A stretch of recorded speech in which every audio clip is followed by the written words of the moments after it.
María Corina Machado es una política venezolana, fundadora y coordinadora nacional de 20 Venezuela y cofundadora de la ACE Sumate. Es líder opositora contra la dictadura venezolana y ha trabajado en pro de la democracia y libertades civiles, así como en pro de distintas causas sociales. María Corina, ¿estás por aquí? ¿Me puedes escuchar? Aquí estoy, Sara, ¿cómo estás? Ya no sé si ustedes me ven. Sí, perfectamente. Quizás si quitamos la imagen de la pantalla para que me puedan, exacto, para que me puedan, nos podamos ver todas. Qué emoción poder estar con ustedes y felicitaciones, Ana, por tu intervención. Increíble. Bueno, muchísimas gracias a la Fundación Naumann, a ti, Sara, y a todos los organizadores. Me siento súper orgullosa de poder formar parte de este encuentro con mujeres increíbles de sectores y países distintos, pero que sus testimonios son un aprendizaje y una inspiración para todas. Así que muchas gracias.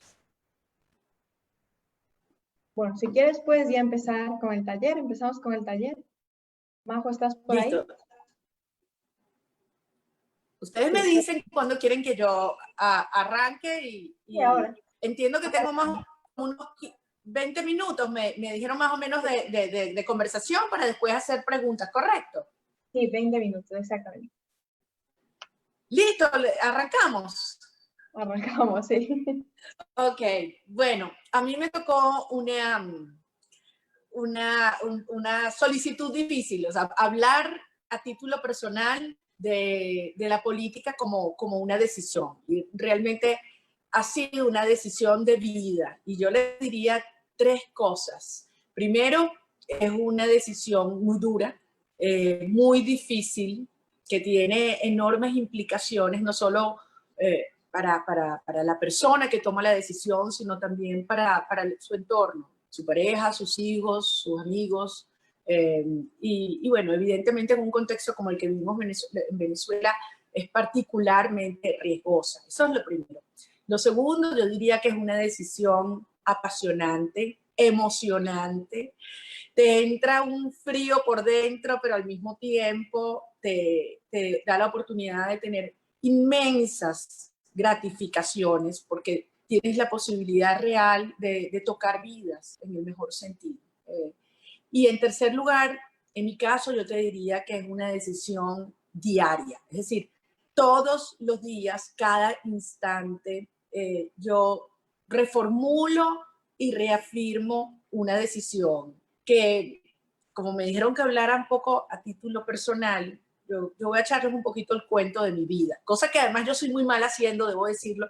A mí me apasiona hablar de Venezuela, me apasiona hablar de los desafíos que enfrentamos, lo que estoy encontrando en mi país, la confianza que tengo a futuro, pero no soy muy buena hablando de mí. Yo trato quizás de proteger un poco, sobre todo mi familia, y mantener algunos espacios de intimidad. Pero bueno, me pidieron ustedes que hablara un poco cómo ha sido este camino, este recorrido que me trajo de haber crecido en una familia que la política era tabú, donde política era mala palabra, y de una generación que crecimos pensando lo peor de la política y los políticos, a que la política se ha convertido en la realidad de mis días y de mis noches, como dice mi marido y mis hijos, ¿no?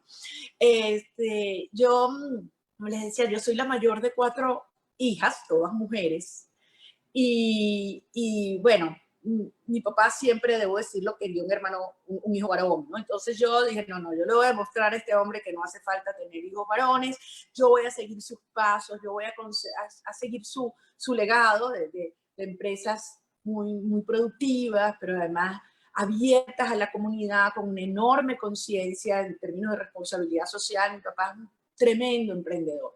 Y por eso yo estudié ingeniería, después estudié finanzas corporativas, etcétera. Y bueno, esas cosas que pasan en la vida. Yo iba a tener mi bebé, yo estaba trabajando en una empresa en el interior de Venezuela, dedicada a partes automotrices. O sea, mi vida era metida de cabeza, con obreros, trabajando todo el día, y vine a dar a luz a tener a mi bebé aquí en Caracas. Y mi mamá me dice un día, acompáñame a conocer un centro del INAM que nos han invitado a visitar. Y yo, ¿y qué es el INAM? Entonces, el Instituto Nacional del Menor, que se ocupaba en ese entonces de niños con lo que se llamaba la situación irregular, abandonados, maltratados, con problemas de drogadicción, que vivían en la calle o que habían cometido incluso delitos gravísimos, hasta homicidio. Pero yo fui así con mi barriga a punto de explotar, me faltaban días para ayudar a luz, y yo no puedo describirles lo que yo me encontré allí.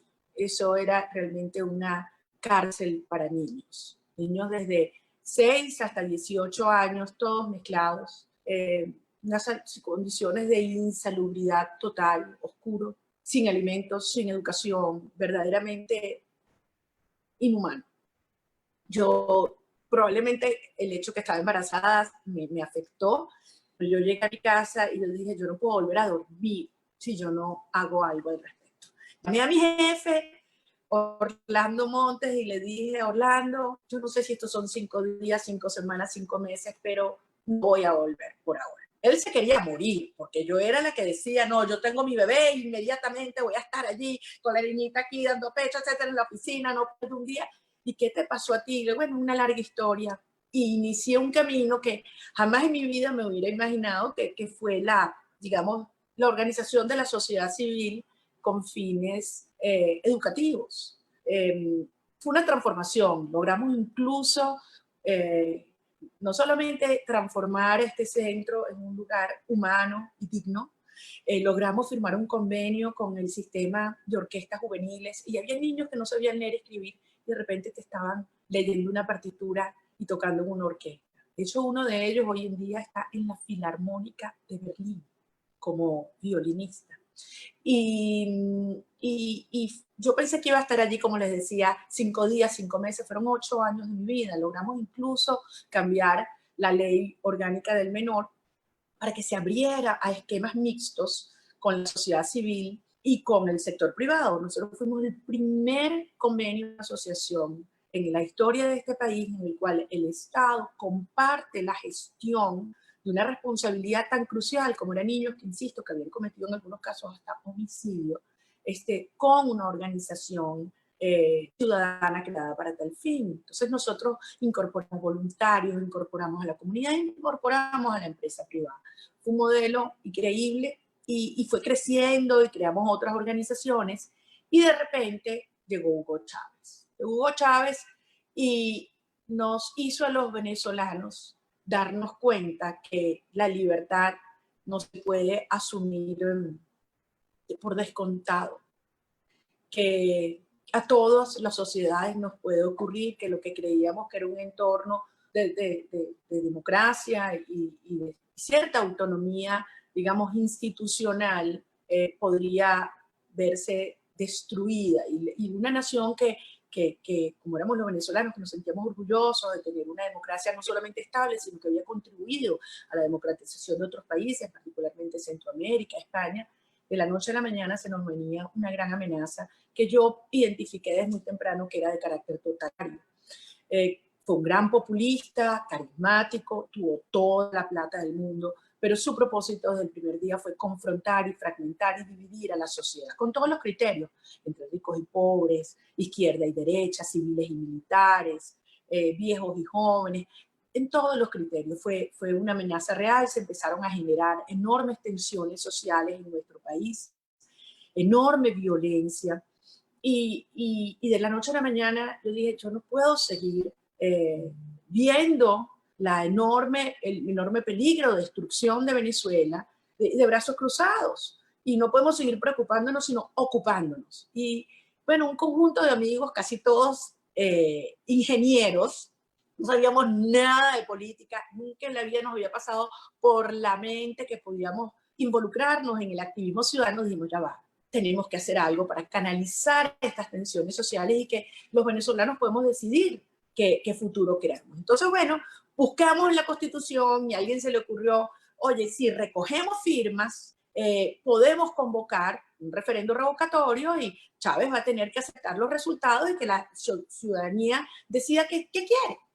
Y entonces, pues fue este primer, digamos, o este segundo desvío de mi vida, del sector privado a la asistencia social, de la asistencia social al activismo ciudadano. Y así surgió Súmate. Y para nosotros que éramos ingenieros, la fórmula era sencillísima. Necesitamos recoger 2.300.000 firmas, que era el 20% del padrón electoral, e hicimos una pirámide, 6 personas que éramos, cada uno consigue 10 amigos que consiguen 10 amigos, y así dijimos que en cuestión de 3 semanas íbamos a tener 2 millones de firmas. Al cabo de 3 semanas teníamos 6 firmas, las 6 nuestras, y decidimos, por ahí no es. Necesitamos construir una plataforma como nunca antes había existido en Venezuela.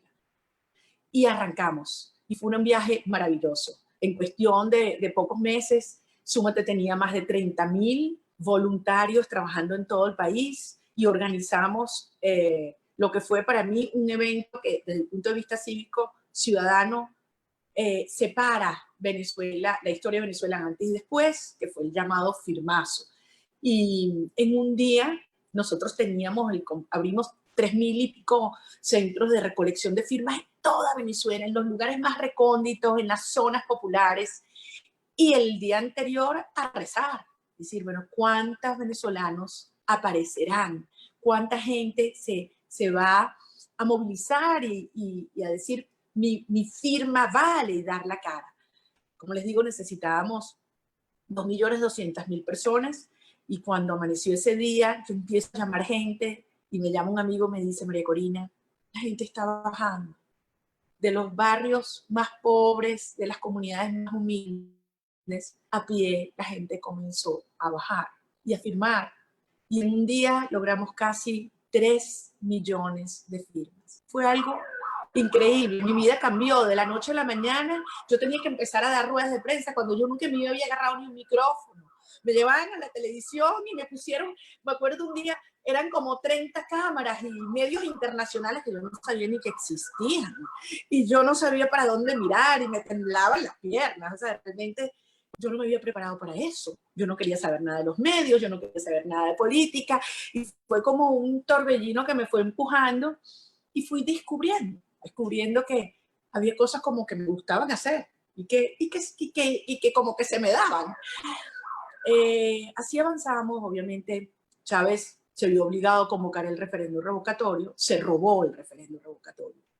Y yo me encontré con una enorme exigencia propia hacia la forma de hacer política. No solamente la de Chávez, sino también la que había antes de Chávez. Prácticas de la política tradicional que desde mi perspectiva tenían una responsabilidad de que Chávez hubiera llegado a poder en Venezuela. Y entonces me dije, no puedo seguir criticando a los políticos si yo no estoy dispuesta a dar un paso. Yo no estaba lista para dar ese paso. Entonces tuve la oportunidad, eso fue en el año 2009, de aplicar a una beca que tiene la Universidad de Yale, que se llama el Yale World Fellow, sobre liderazgo, sobre políticas públicas. Y yo dije, bueno, déjame ver si sirvo para esto, déjame aprender, déjame estudiar. Ya yo sentía que había algo que impulsaba. Venían unas elecciones parlamentarias, pero yo no tenía nada. Yo no tenía partido, yo no tenía organización, yo no conocía a nadie en la política. Y yo necesito un tiempo para pensar esta decisión. Y me fui un semestre completo a Yale, dejé a mis hijos aquí. En el interín yo me había separado, ya yo vivía sola con mis hijos. Entonces, bueno, ese semestre se lo dejé a su papá. Él estaba muy contento de poder tener a sus hijos un tiempo, que vivían conmigo. Y bueno, fue una de las decisiones más complicadas. Yo me sentía muy culpable, de dejar a Súmate, la ONG que habíamos creado, que habíamos recogido las firmas. Me sentía muy culpable con mis hijos, porque yo decía, bueno, yo sé lo que estoy pisando, esto es un terreno movedizo, minado, nos van a atacar. Sobre todo me sentía muy culpable con mi papá, porque sentía que este era un camino que no tenía vuelta atrás. y que él, que había estado feliz, aunque no había tenido hijos varones, le había salido una, que era ingeniero como él, etcétera, lo iba a abandonar su proyecto. Créanme que me costó muchísimo. Y busqué ayuda, incluso busqué ayuda de un tremendo profesor, experto en temas organizacionales y sociales, y nos pusimos a conversar. Y en una de esas conversaciones él me dijo, María Corina, tú ya tomaste la decisión. Y yo, ¿qué? Yo, ¿no? Tú ya tomaste la decisión, acéptalo. Y yo, wow. Entonces, bueno, me tocó hablar entonces con mi marido. Bueno, no era mi marido, pero tenemos muchos años juntos. Yo no me he vuelto a casar, aunque tenemos muchísimos años juntos, lo considero mi marido. Y le dije, bueno, te tengo una noticia. Casi que eso terminó en divorcio sin haberme casado. No, no puede ser, vas a hacer esto. Y bueno, creo que es lo correcto y bueno, arrancamos, ¿no? Ahí ustedes se podrán imaginar, yo independiente, mujer y liberal. Todo el mundo me dijo, tú estás loca. No hay manera de que puedas tener éxito en tu iniciativa política, no hay manera. En Venezuela hay un sesgo, hay una discriminación, nunca ha habido mujeres presidentes, muchísimo menos tu familia viene del sector empresarial, te van a sacar a la cara, te van a decir que eres cifrina, que no puedes conectar con la gente, y se te ocurre plantear ideas que van contra el populismo, contra el socialismo, no vas a llegar a ninguna parte. Fue difícil, vinieron las elecciones, competí contra candidatos increíbles de distintos partidos, con muchísimos recursos, con muchísima estructura, y para sorpresa de todo el mundo, pero sobre todo para sorpresa mía, gané las primarias y después gané las elecciones a la Asamblea Nacional con el mayor número de votos de la historia del país para un parlamentario. Fue todo un proceso de aprendizaje, de darse cuenta que cuando uno quiere algo, cuando tú sientes que conectas, tienes que seguir tu sueño y no puedes permitir que nadie te diga que eso es imposible, que eso es una locura, que eso no se puede hacer. Yo creo que un poco ese tema de esa relación con mi papá, siempre de querer demostrarle que sí se podía por ser mujer, me impulsó a asumir ese desafío y decir, bueno, ahora van a ver. Y bueno, yo tengo 2 récords en la historia parlamentaria de Venezuela, 2. 1, tengo el mayor número de votos en la historia, pero 2, tengo el menor número de días en la historia en un parlamento. Y hablar con la verdad y enfrentar a Chávez desde el parlamento, me lo cobraron caro y me sacaron a la fuerza, a patadas, violando todos mis derechos, sin posibilidad de que yo tuviera ninguna opción a nivel de la Corte Suprema como me correspondía para alegar que no había cometido ningún delito, me sacaron.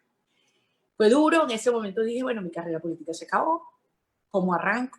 Y bueno, vino todo un proceso de una elección primaria presidencial y yo sentí que era la oportunidad de decirle al país, ¿saben qué? Estas ideas sí funcionan. Y competí en unas primarias, éramos 6 personas, 5 hombres y yo. Ellos tenían mucha plata, recorrían el país en avión, yo iba en mi carro. Ellos hablaban de cómo distribuir mayores beneficios y programas sociales, y yo decía, no, por ahí no es, hay que hablar de trabajo, de emprendimiento, no de regalar más, no es el Estado rico, sino una sociedad que se faja, que trabaja, que emprende. Ellos hablaban de que había una democracia imperfecta, y yo hablaba por la calle del medio que había una dictadura con vocación totalitaria. Como se podrán imaginar, perdí y perdí muy mal. Sin embargo, viéndolo en retrospectiva, gané muchísimo descubriendo mi país, conociendo gente increíble y sobre todo el aprendizaje de lo que es caerse, ¿saben? De lo que es lo que otros llamarían un fracaso estruendoso, que jamás te vas a levantar, que no te vas a atrever a salir de tu casa de la vergüenza por los resultados. Y la verdad es que mucha gente se burló de mí, se burlaron por los resultados, se burlaron por cómo yo me vestía, cómo yo hablaba, porque era mujer, cómo se le ocurre a una mujer atreverse, todo eso. Pero al día siguiente, cuando yo pensé, nadie me va a buscar, nadie me va a llamar, me dirán a contactar para darme las condolencias, qué sé yo, no, me empezó a llamar gente a decir, yo quiero trabajar contigo, yo confío en esas ideas, yo creo. Yo dije, ¿cómo es esto? Y ahí surgió la decisión de construir una nueva experiencia, una nueva plataforma política realmente distinta. Los partidos de Venezuela, como en muchas otras partes de América Latina, tienen una pésima fama y muy bien ganada, por cierto. Y yo decía, tiene que ser distinto, tiene que ser una plataforma donde la voz del ciudadano valga, donde no sean estructuras que se instan arriba y que tienen un diseño leninista que aquí el que quiere entrar lo ve además como un negocio para la gente que no tiene otras oportunidades de trabajo, otra formación. Y bueno, decidimos construir una nueva forma de hacer política desde la ciudadanía y donde se encontraran personas que tienen experiencia política, que yo respeto muchísimo, que se han formado y que estudian para ello, y personas que como yo no sabíamos nada, no nos habíamos preparado para la política, el servicio público. Y la verdad es que cuando nos dijeron un partido liberal jamás va a conectarse con la Venezuela profunda, con los sectores trabajadores, con los sectores populares, nosotros mismos, debo decirlo, tuvimos nuestras dudas. Y decíamos, bueno, quizás es más una expresión política de las clases medias. Y fíjense lo que ha ocurrido. Hoy en día, con el deterioro que hay de la política y los políticos en Venezuela, el desengaño, la falta de confianza, 20 está así, creciendo. Muchísimas mujeres, muchísimos jóvenes y muchísimos grupos de los sectores más humildes y rurales de Venezuela. Yo siempre cuento una historia, la hacía la semana pasada, que tenía una entrevista con una persona que quiero mucho, Marcela Granier, pero me acabo de acordar ahorita de que yo estaba en una zona popular, una zona rural que se llama Camaguán, en el corazón de Venezuela. Eso es realmente hermosísimo, los esteros, la cosa más bella, pero ahí solamente hay campesinos de un nivel, digamos, muy precario en términos de sus ingresos, etc. Y una vez allí estábamos reunidos hace poco tiempo en una asamblea y se para uno de estos jóvenes con su camisa de 20 y dice, mira María Corina, allí en Camaguán, en la mitad de un potrero, como decía Adam Smith, la verdadera riqueza de las naciones está en el trabajo, en el conocimiento. Y yo veía esto y yo decía, aquí está este país que quiere luchar, que quiere surgir con su trabajo, que no cree en más dádivas, que no cree en más populismo. Y este es el resultado de haber confiado en Venezuela. Entonces hoy, viendo hacia atrás, para mí ha sido un proceso de descubrimiento y de crecimiento personal. Una persona que repudiaba la política y que hoy me avergüenzo de haber sentido eso y me arrepiento de no haber arrancado antes, porque al final es servicio público, es la posibilidad de construir y servir desde las instituciones que abren las puertas para que cada ciudadano pueda desarrollar su potencial y su proyecto de vida. Ha sido la oportunidad de conocer a mi país, ustedes no se imaginan de qué manera. Desde hace 6 años el régimen no me deja salir de Venezuela, desde hace casi 5 no me dejan ni siquiera comprar un ticket de avión doméstico. Le han dicho las líneas aéreas locales que si me montan en uno de sus aviones le van a quitar la licencia. Eso a mí me dio una angustia horrible. ¿Cómo voy a ir a la frontera? ¿Cómo voy a ir al sur de Venezuela? ¿Cómo voy a ir a la península de Paria? Bueno, el régimen no me permite ver a mi país desde arriba, pero yo he tenido y aprendido a conocerlo desde adentro. Entonces, sí, me toma 36 horas a San Antonio del Táchira. A mí me encanta manejar, me paro en todas las alcabalas, conozco hasta el último hueco, la bodega, el comedero, me saluda la gente y he ido descubriendo un país fundamentalmente generoso, con enorme concepto de la familia, donde fundamentalmente es una familia matricentrada, donde la mujer tiene un rol importantísimo. No es la familia triangular tradicional, padre, madre y hijos. Fundamentalmente la familia, la mayoría de la familia venezolana, es la mamá, los hijos y la abuela. Unas familias que en estos últimos tiempos se han ido quedando hijos sin madres o madres sin hijos, donde es un dolor muy profundo que yo siento que nuestro deber es resarcir y reconstruir. Y eso lo podemos hacer con buena política y con buenos políticos. Políticos con valores muy profundos, cuando nos han dicho la política es sucia. No, no. La política sin ética es inconcebible. La política es la búsqueda de la verdad. La política es la generosidad, es la cooperación, como son los mercados. No hay plataforma y dinámica más cooperativa que los mercados, donde todos los ciudadanos pueden competir con reglas de juego justas, claras y abiertas. Y Venezuela hoy está lista y ávida de buenos políticos. Y yo de buscar personas jóvenes, mujeres, que quieran dedicar su vida a eso. Por lo tanto, 20 se ha convertido también en una escuela de formación de políticos y de líderes. Al final, un líder es el que puede inspirar a muchos otros a descubrir su propio potencial y su propio talento.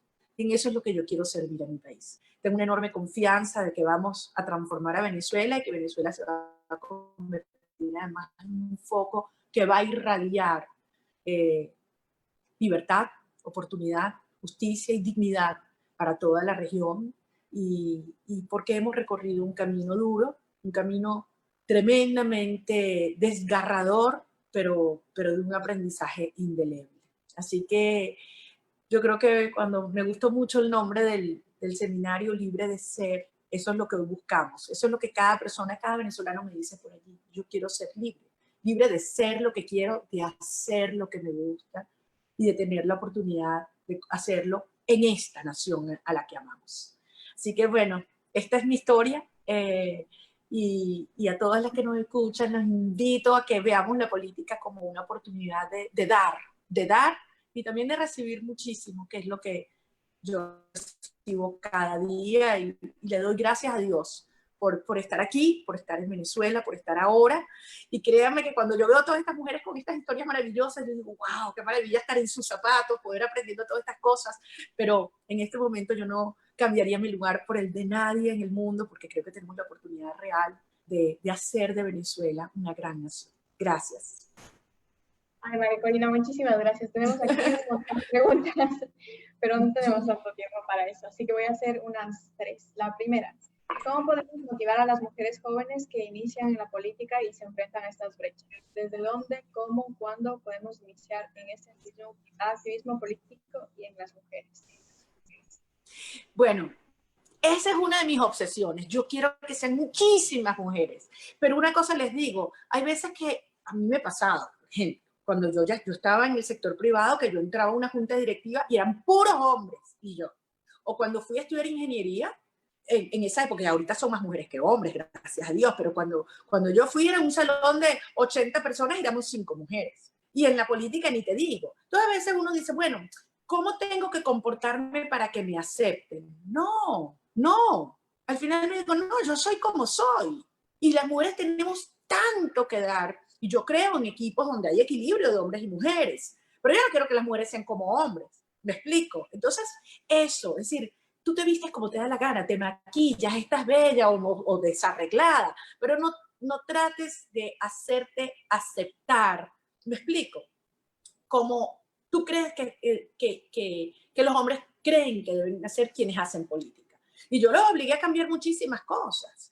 Y los chistes machistas, por ejemplo, ¿no? Se acabaron los chistes machistas. Y hasta que les eché 2 chistes horribles donde dejaban a los hombres, pero prácticamente hasta que, se acabó, ¿no? Ok, entonces vamos, porque si ustedes echan chistes contra las mujeres, yo puedo echar chistes contra los hombres también. Entonces, es una manera de darse cuenta que estos espacios que parece que están como preservados para los hombres, nosotros tenemos tantísimo que dar. Y yo sí creo que de alguna manera nuestros ejemplos abriendo caminos pueden servir para que otras mujeres digan, no, pero si ella puede, yo también, y llegar más lejos de lo que ella está haciendo hoy en día. Yo creo que hay algo de eso también, Sara. Hermoso escucharte. Bueno, los comentarios son la mayoría de felicitaciones y que lo grande que eres. Así que yo creo que voy a dar el paso a María José, que tiene algo que decir. Unos anuncios finales.